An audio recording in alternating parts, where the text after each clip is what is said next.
লাউয়ের খোসার ভাজি করব। গতকালকে একটা লাউ কিনেছিলাম, তো লাউটা খুবই কচি ছিল। তো লাউটা কিন্তু আমি মাছের মাথা দিয়ে রান্না করেছিলাম। তো খোসাগুলো ছিল, খোসাগুলো রেখে দিয়েছিলাম। আর লাউটা খুবই তরতাজা, একেবারে সবুজ ছিল।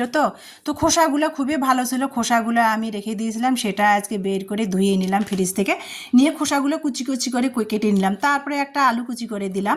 আর লোট্টা মাছের শুটকি অফ ক্যামেরাতে আমি ঠুমা ঠুমা করে কেটে টেলিয়ে নিয়েছি, নিয়ে গরম পানি দিয়ে ধুয়ে নিয়েছি।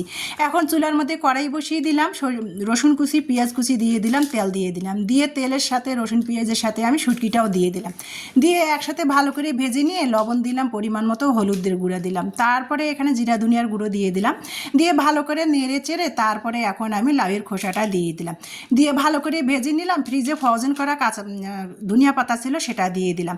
আর ধনিয়া পাতা লাউয়ের মধ্যে বা লাউয়ের খোসার ভাজির মধ্যে দিলে কিন্তু টেস্টটা অন্যরকম আসে। তারপরে ভাজিটা আমি ফ্রোজেন করা ধনিয়া পাতা দিয়ে ভালো করে নেড়ে চেড়ে ভাজিটা করে নিলাম আমি আমার স্টাইলে কীভাবে। আর লাউয়ের খোসার ভাজি কিন্তু অসম্ভব মজা লাগে।